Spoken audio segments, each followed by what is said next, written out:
Alhamdulillahi Rabbil Alamin wassalatu wassalamu ala Rasulillahi sallallahu alaihi wasallam. Tuyingiddewo ne programu yaffe y'ebibuuzo. Baganda baffe mutusaasire tukeereyeemu naye inshaallah tugenda kugendako n'ebitonotono inshaallah nammwe mubuuze oluvannyuma. Sheikh katutandikirewo. Muganda waffe agambye nti asaala atya singa amiisinze eswala ya isha inajja mu tarawiya, agattawo atya? Omuntu singa isha emuyiseeko agenda kusanga nga basaala ki tarawih, asaala atya? Asobola okukola ekimu ku bibiri. Ekisookera ddala okweyunga ku basaala sunna tarawih, ye nga nniya gy'alina ya isha, ate nga bali balina nniya yaki tarawih. Kikkirizibwa abantu okubeera mu salimu nga nniya zaawukana, ikhtilaafu nniya fi salaatin wahida, okwawukana kwa nniya mu saleta kikkirizibwa kyalabwako ku Muadh bun Jabal yasalanga n'abasahaba sala ya sunna ye gye yalingako nga abasahaba basala ki sala isha ifarada, era lumu yasoma ebingi nabbi sallallahu alaihi wasallam sahaba mu yadduka yagenda n'amuwaabira. Nabbi n'amugamba nti afattanuna anta ya Muadh, oli kikemu Muadh eri abantu. Kati abawali mbajjawo obujulizi obulaga nti kikkirizibwa omuntu okubanga bali mu swaleemu naye nga nniya zaaki, oba okudda ebbali gwe n'osaala ishayi nakyo kikkirizibwa, era essalayo gy'oba osaalidde ebbali ntuufu. Barakallahu fi. Sheikh ono agamba alina mukwano gwe bakuze bonna beeyagala okukamala, naye mukwano gwe yamuyise ku mukolo gwa buluda, ate bw'ataagende omukwano guyinza okusatulukuka. Kati akola atya? Buluda si mukolo gwa busiraamu. Buluda si mukolo gwa buki busiraamu. Min albidai, mu bida ezaazuulwa be bantu okukola buluda ya Nabbi Muhammad sallallahu alaihi wasallam. Fa subhanallah, omuntu okubeera ku nteekateeka ezifaanana bwe zityo kiriko ebigambo bya nabbi binene. Buluda ebeera kubaayo nga mu ddiini gy'eri nabbi yali gitubuulidde nti mukolangayo omukolo gwe bayita ki buluda, okuggyako nga tebakikola nti bakikola ibaada, naye kimumanyi nti bakikola nga kusinzaani Allah, era abantu bawulira ennaku ng'okijjiddewo abantu. Katukuutira abantu mikolo egya kugyewala, bakole ebintu obusiraamu bye bwakola ki bingi, wallahi bingi. Owekitiibwa Allah tabaraka wa taala bitulemye n'okumalayo qiyamu layili, abantu bebalemye. Owekitiibwa Allah yagyogerako mu Qur'ani ne nabbi n'agyogerako mu sunna. Qira'atul Qur'an, ekitabo kya Allah osanga omuntu nga takifanako naye nga buluda alimmo. Hurufu za Qur'ani aziri azama, ضيع حروف القرآن وصحح القصائد البرداوية. بردا قصائد البصري، إمام البصري ومسanga قصيدة zazikwata nnyo era bwe bazisoma omulaba nga sanyufu nnyo. Bino tubyogera bye twatandikiramu bye bituufu. Teriyo burda ezo zetutaagendamuuko, teri mawulire ge tutaagendamuuko, naye ffe tusomesa abantu bituufu. Tulinayo ekitabo kya Barzanji, burda eyo ya Imam Busairi, ya Imamu al-Barzanji, ekitabo kye kibayita walamma atamma. Twabisoma era tubimanyi, twamalanga okufumba Qur'ani nga batuzzamu ebyo, naye awamu n'okubeera nti tubimanyi era twabiwangaaliramu ebbanga ddene. Bonno bambi abatamanyi nti twabiwangaaliramu balowooza nti tetulina kye tumanyi yadde akatono, wallahi. Era omusanga awo nga yalaba oli amaca mu byo, ne tubyogera olw'okubyetegereza nti si ddiini ya nabbi Muhammadi sallallahu alaihi wasallam. Ne tukuutira abantu nti eddiini Allah gye yatuma nayo nabbi Muhammadi yeetaaga okugoberera, mulimu Qur'ani na sunna za nabbi Muhammad sallallahu alaihi wasallam. Okufuula buruda omukolo kya bulabe, togendayo bw'anaaba akomyewo ojja mwetondera nga nti saasobodde olw'ensonga kyewagenzeeko si ddiini yani, si ddiini ya nabbi.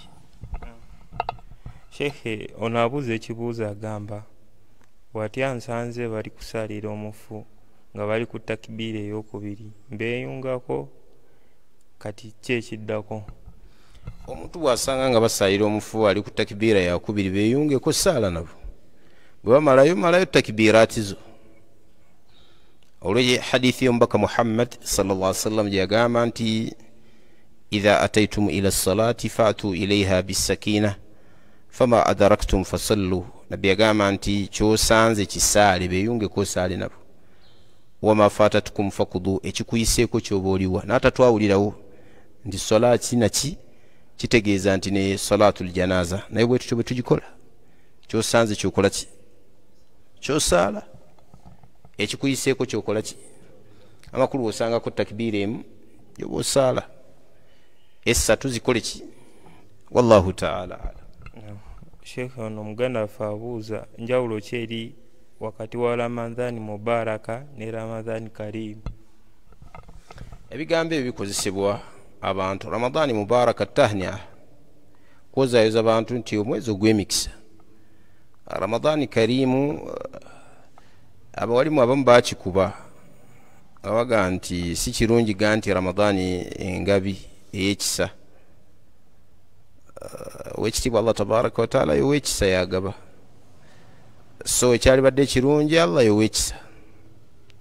Era mu mawanga agamu ogamba omuntu Ramadhani Karimu ye nga nti Allahu akram, Allahu akram. Amakulu balina n'ekyokuddamu. Ensi ezo Sudan, Masiri, ogamba Ramadhani Karim, Allahu akram. Naye ekituufu kiri nti ekyo tetwali kyogedde.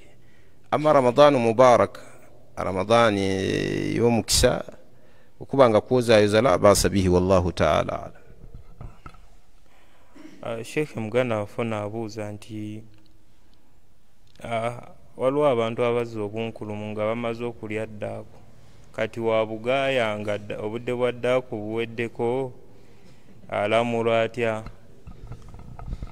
Ekirimu abunomu byonna ebikomawo mu kamwa oluvannyuma lw'okubimira ekyalibadde kirungi kubiwanda, okubeera seefu kusiibaku. Abawali baga nti hatta almukhaatu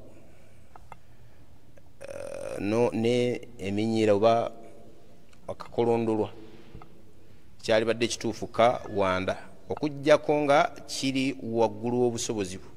Allah n'agira n'omira ki newa olina obusobozi obukiteeka ebweru, kubanga oluusi kibeera wakati w'eddooka oli wano, esinga obungi kikola ki? Kukiwanda. Wallahu ta'ala alam.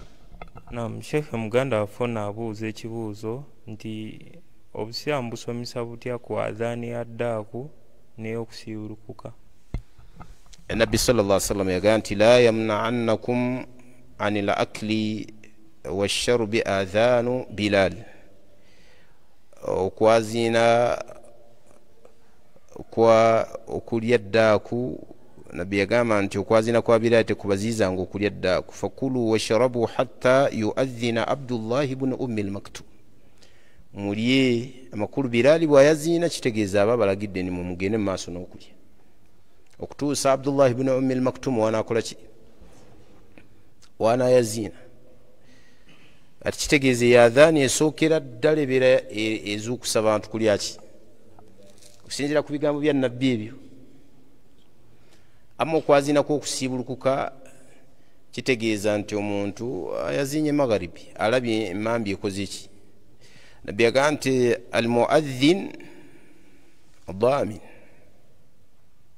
almuadhin mu'taman wal imamu dhamin. Naam, hadithi bwetu bwegamba omwazinyi mwesigwa, abantu bamwesiga ku budde bwabwe obw'essola. Kati enjuba olugwa bweti omwazinyi alina okubeera n'obwesige ayaziinirewo. Kati mu kusiibuka kitegeeza nti atukolera bingi okututegeeza nti obudde bw'okusiibuluka bukoze ki. Kuba kye bayita sawmu ibadullah kutegeeza al imsaaku anil akli washarbi min tuluuci alfajiri alsadiq ila gurubi alshams.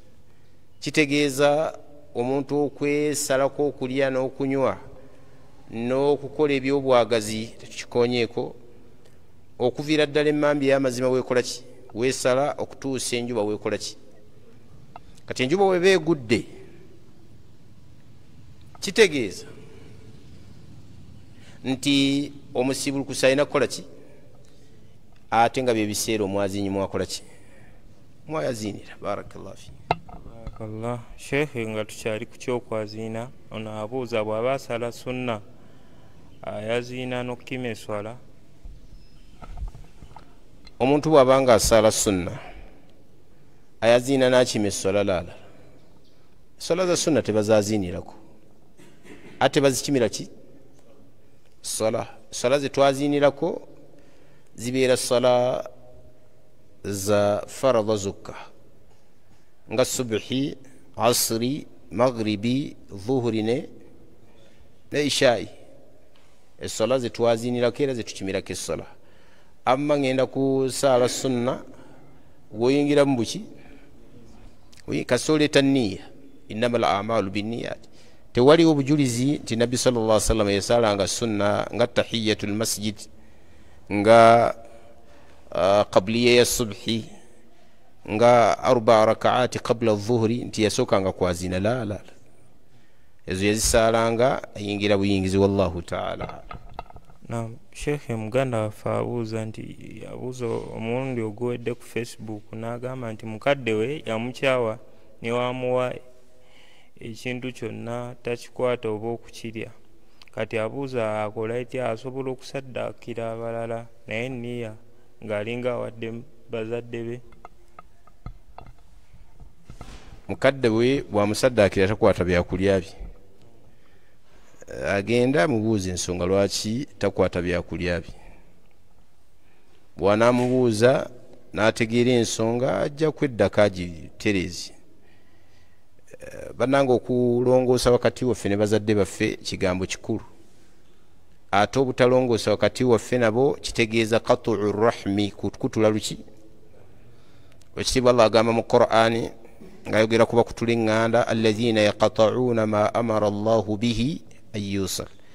Taata w'oyo ne maama wo Allah yagamba muyunge, wagwawo embeera efaanana bwetyo, kuba kitaawo okuzirira ebyokulya oba maama wo, kitegeeza nti akwekutuddeko.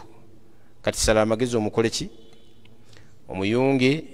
Era nabbi sallallahu alaihi wasallam yatulaga empeera y'okuyunga oluki oluganda, ebirungi ebibulimu. Oli bw'abanga ayagala Allah amuggulirewo ebyenfuna era amwongere ne ku buwangaazi, faliyasilu rahimahu, ayunga oluki oluganda. barakallahu fi barakallah. Sheikh katumalize n'ebibuuzo bino ku Ramadhan. Ebibuuzo bino bitonotono katuweeraliikirira inshallah. Ono omusiraamu yagambye waliwo omukwano gwe yamubuuzizza n'agamba kakibuuze district card nti singa kisangibwa talina mazzi talina kintu kyonna kyakusiibukirako asobola okusiibukira ku mukyala we. La asibuke mu nniya wabula tasiibuluka muki mukyala. Tetukimanyiyo nti kya sunna muntu kusiibukira kuki la wabula ekitiibwa Allah tabaraka wataala yatukkiriza ekiro omuntu okugendako eri bakyala be. Qala Allahu ta'ala uhilla lakum laylata as-siyami arrafathu ila nisaikum hunna libasun lakum wa antum libasu lahunna. Allah yakifuula halali nga kiri halali gye muli okugenda eri bakyala bammwe mu biro bya Ramadan, kubanga byambalo byammwe nammwe muli byambalo byabwe. Sheikh ebibuuzo bisigaddeyo 3 wano okugomya imaamu. omubuuzi agamba nti okkirizibwa okwogereza omukyala mu Ramadhaani nga mubadde mwogerezeganya.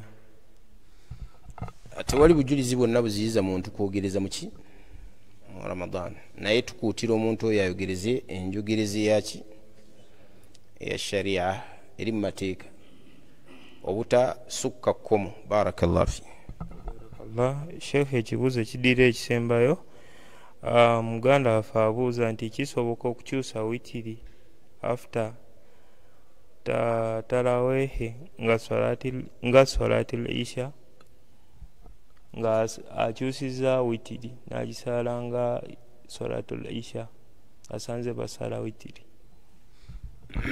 Omuntu akkirizibwa swala ya raka esatu ya witiri n'agyongerako eyokuna ndowooza kyategeeza ebeera ne raka mmeka? 4 bwe kiri, oba ategeezaamu swala ya isha n'agikyusa n'abeera 3. Agambye kukyusa witiri. Sikitegedde. Asanze basala talawe witiri ze baliko kati ye n'azikyusa. Waliwo abasaala esatu olumu. Kyabuuza tekikkirizibwa okugisaala esatu omulundi gumu. Sikitegedde. Ani akitegedde obulungi? Naam.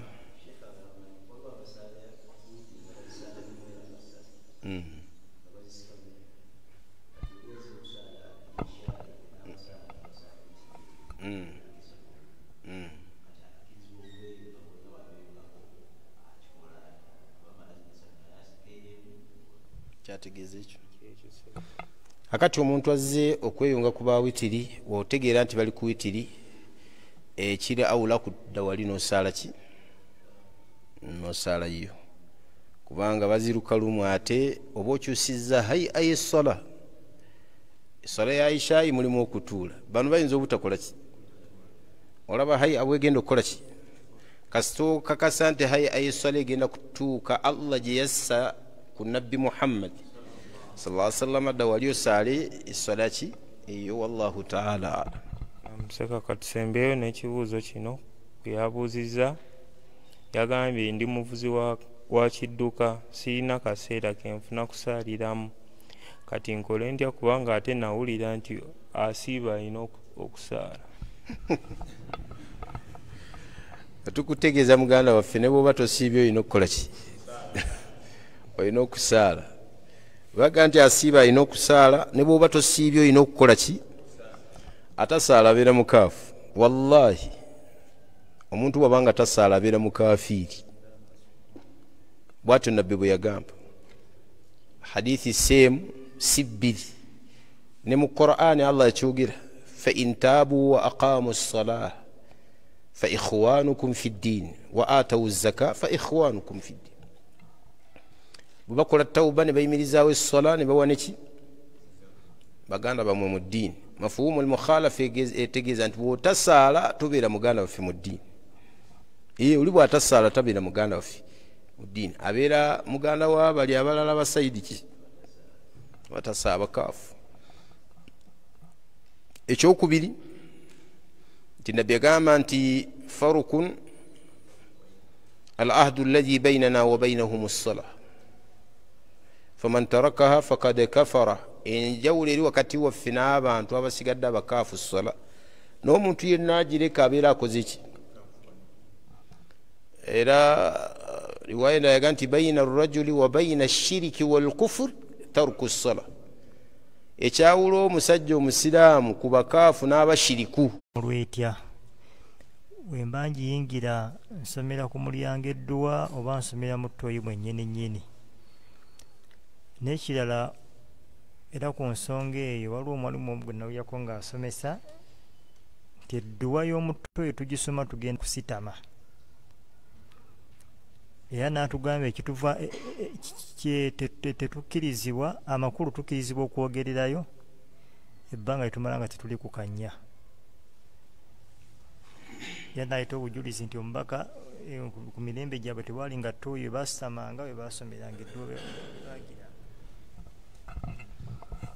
Kasa tukakasa nti kyogenze mba kiyita ki? Ttooyi. empisa zibeera ng'era ez'okuyingira mu ttooyi kwokakasa nti kyogenda mu bakiyitaani oba efaanana etya esigala ki nabbi yagaa nti omu mumwe bw'abanga agenda okuyingira mu ttooyi naga nti bisimillah allahumma inni audhu bika min alkhubuthi walkhabaith obujulizi bulaga nti tuba tuyingirayo wetusomera ki edduwa so si nga tusitama wallahu taala alam ate ekigambo okwogererayo si kituufu ebifo ebyo ebya khala ekiri mu sunna kwewala kwogererayo omuntu ayogererayo aba fakad khalafa sunna aba yawukanye naki ne sunna wallahu taala alam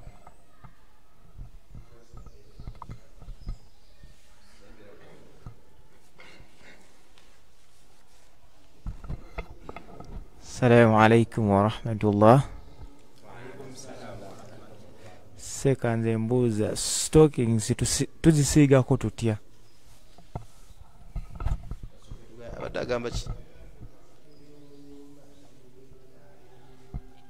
omuntu okuteeka toyi mu nyumba kiramulwa kiti tekirina buzibu kubeera na toyi muki for security purpose abantu okubeera ne security toyi yo terina buzibu kubeera muki mu nyumba wabula olina okutuukiriza amateeka gaki so kisituzisiigako tutya omukisa omulungi natambudde nayo kitegedde wete otukola ki kwata amazzi nosiiga waggulu wano oba omaze okusiiga sokisi ne khufu bwezito bweziri faddal